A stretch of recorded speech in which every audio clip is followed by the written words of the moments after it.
You are listening to American Nightmare Radio. True stories, documented encounters, and unexplained events that continue to leave questions unanswered. Tonight's story takes us to rural Tennessee in the early 1800s, to a quiet farmhouse along the Red River, and to one of the most disturbing and well-documented haunting cases in American history. This is the story of the Bell Witch. In the early 1800s, the Bell family settled on a remote stretch of farmland along the Red River in northern Tennessee. The area was isolated, surrounded by thick forest and open fields, with only a handful of neighboring families scattered miles apart. There were no paved roads, no nearby towns, and no reliable communication with the outside world. At night, the land fell completely silent. John Bell, his wife Lucy, and their children lived a simple, demanding life. Their days were spent tending crops and livestock. Their nights were spent inside a modest wooden farmhouse, lit only by candles and firelight. For several years, nothing about their home seemed unusual. Life was difficult, but predictable. That changed in the fall of 1817. One afternoon, while walking near the edge of his property, John Bell noticed something moving slowly between the trees. At first he assumed it was a dog. Then he thought it might be a deer. But as it stepped into clearer view, he realized it didn't resemble any animal he recognized. Its body was unusually thin, its movements awkward and uneven, and its eyes reflected light in a way that unsettled him. Instinctively, John raised his rifle and fired. The creature disappeared instantly. There was no sound of impact, no body, no blood, no trail. It simply vanished. At the time, he tried to dismiss the encounter, but within weeks, strange things began happening inside the house. At night, the family heard faint scratching sounds along the walls. They heard soft tapping near the ceilings. Sometimes it sounded like something was dragging itself slowly across wooden floors. They searched for rats, birds, or animals that might have gotten inside. They found nothing. Then came the knocking. Slow, deliberate knocks began echoing through the house. They came from the outside walls, the doors, and sometimes from inside rooms where no one was standing. The knocks would begin suddenly and stop just as abruptly, often in the middle of the night. One evening, as the family sat quietly in the main room, the front door was struck with sudden force, as if someone had slammed into it with their full weight. The entire house shook. The Bells rushed outside, expecting to find a visitor or a prankster. No one was there. The yard was empty. There were no footprints in the dirt. After that night, the disturbances became constant. Beds shook while people slept. Blankets were pulled away. Pillows were knocked to the floor. Footsteps were heard moving through empty hallways. Objects vanished and reappeared in strange places. John and Lucy's daughter, Betsy, began waking up with bruises and scratches on her arms and face. Sometimes she claimed she had been slapped or pinched in the dark. Other times she said something had pulled her hair while she slept. The family could see the marks on her body, but no one ever witnessed what caused them. Then, one night, the activity changed. As the family lay awake, listening to the familiar sounds of scratching and knocking, a low voice spoke from the darkness. It called Lucy Bell by name. It whispered. It laughed quietly. It claimed it was not human. It claimed it had come to the Bell home for a reason, and it told them it was not leaving. After the voice appeared, the disturbances escalated rapidly. What had once been strange noises and unexplained movements became direct physical attacks. Doors opened and closed on their own. Furniture shifted. Dishes rattled inside cabinets. Objects were thrown across rooms. The house no longer felt empty, even when the family was alone. It felt occupied at all times. Betsy Bell became the primary target. She was slapped in front of witnesses. She was pushed from her chair. She was struck while standing in the middle of the room. Her hair was pulled violently. At night, she claimed something lifted her slightly off the bed before dropping her back down. The family watched helplessly as these attacks happened in plain view. The voice grew stronger and more confident. It began answering questions. It mocked visitors. It repeated private conversations that had taken place earlier in the day. It described events that happened miles away. It demonstrated knowledge no stranger could possibly possess. Word spread quickly through the region. Neighbors came to investigate. Ministers arrived to pray.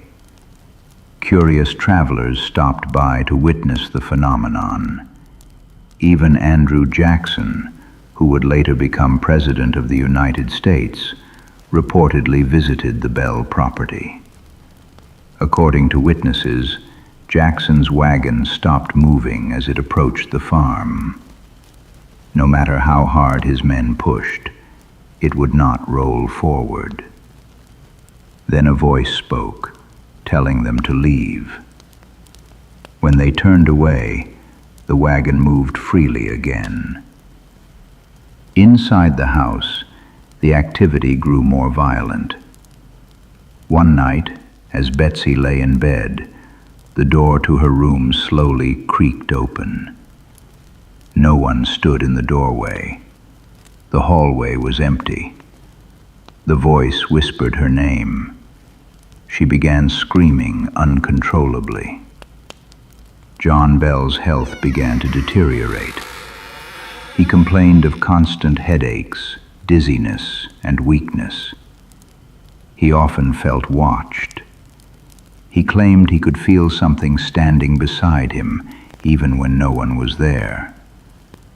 Over time, he became partially paralyzed and struggled to speak.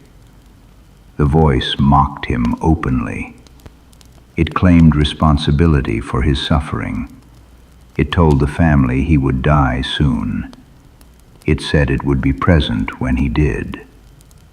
Before continuing, consider this for a moment.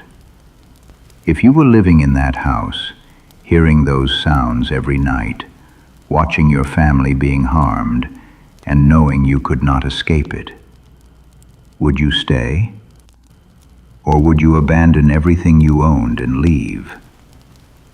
The Bells stayed. By the beginning of 1820, John Bell was no longer the man he had once been. He rarely left his bed. His movements were slow and uncoordinated. His speech was slurred. His eyes often drifted toward empty corners of the room, as if he were watching something no one else could see. Family members said he seemed exhausted in a way that went beyond physical illness. It was as if something had drained him over time. He complained constantly of headaches, of pressure in his head, of a sensation that something was standing beside him, watching him breathe. On some nights, he refused to sleep. He claimed that whenever he closed his eyes, he could hear whispering close to his ear. In early December of 1820, John Bell suffered a severe episode that left him nearly unconscious. For several days, he could barely speak. His family stayed by his side, assuming he would soon recover, as he had before. Then, one morning, something changed. While searching through his medicine cabinet, John's son discovered a small glass bottle tucked behind other containers. No one recognized it. No one admitted to placing it there. When the family asked about it, the voice answered. It claimed the bottle contained poison. It said it had given John Bell a dose during the night while he slept. To prove its claim, the voice reportedly placed a drop of the liquid on a cat's tongue. The animal died shortly afterward. Whether true or exaggerated, fear spread through the household. John Bell's condition worsened rapidly. Within days, he passed away. According to multiple witnesses, the voice did not remain silent. At his funeral, held inside the family home, guests reported hearing faint laughter. Others claimed they heard singing coming from empty rooms. Some said they felt sudden cold drafts moving through the house. The voice reportedly claimed responsibility. It said John Bell's suffering was complete and that it was satisfied. In the weeks that followed, the activity began to decline. The physical attacks stopped. Objects no longer moved. Doors no longer opened on their own. The voice spoke less frequently. When it did speak, it claimed it would leave for a time. It promised it would return years later. Then, slowly, it faded. By the mid-1820s, the Bell home had returned to something resembling normal life. But the story did not end. It spread. Newspapers published accounts. Visitors wrote letters describing what they had witnessed. Local historians recorded testimonies. Generations of families passed the story down. And people continued to visit the land. Over time, reports of strange experiences never fully stopped. In the late 1800s and early 1900s, travelers passing through the area described hearing voices near the old Bell property. Some claimed they heard knocking in empty cabins. Others reported seeing shadowy shapes moving through the trees at night. Farmers said livestock sometimes refused to enter certain fields.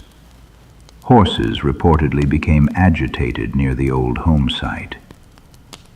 In the mid-20th century, paranormal investigators began visiting the area.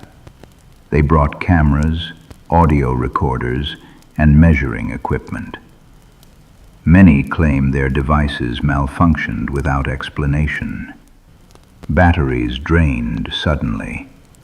Recordings captured unexplained sounds. Cameras failed during critical moments.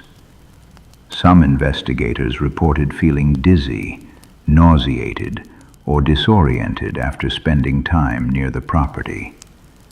Several described sudden pressure in their heads.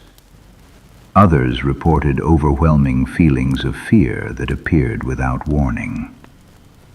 In more recent decades, visitors have continued reporting similar experiences. People hiking near the site have claimed to hear whispers when no one else was present. Some reported feeling as if they were being followed. Others said they felt sudden emotional changes, anxiety, sadness, or panic, without any obvious cause. A few claimed they saw dark shapes standing between trees at dusk, watching silently before disappearing. No physical evidence has ever been produced. No definitive explanation has ever been accepted. Skeptics argue the Bell Witch was the result of mass hysteria, family stress, and exaggeration. They point to social pressures, religious beliefs, and the power of suggestion. Supporters argue that too many independent witnesses reported too many similar events for coincidence. They point to the involvement of respected community members, government officials, and clergy. They point to records that span decades. They point to consistency. 200 years later, the Bell Witch remains unresolved. No one knows what truly happened inside that farmhouse. No one knows whether the voice was real. No one knows whether the attacks were physical. No one knows whether John Bell's death was influenced by anything beyond illness. What remains is a story that refuses to fade. A story preserved through testimony, through records, through fear, through memory. If the events were fabricated, they represent one of the most elaborate and enduring legends in American history. If they were real, then something intelligent once occupied that home. Something capable of communication, something capable of cruelty, something capable of patience, and something that, according to its own words, never truly left. Because even now, people still go looking for it. And some believe it is still listening. You've been listening to American Nightmare Radio. If this story unsettled you, good. That means you were paying attention. New episodes every week. Stay safe, and good night.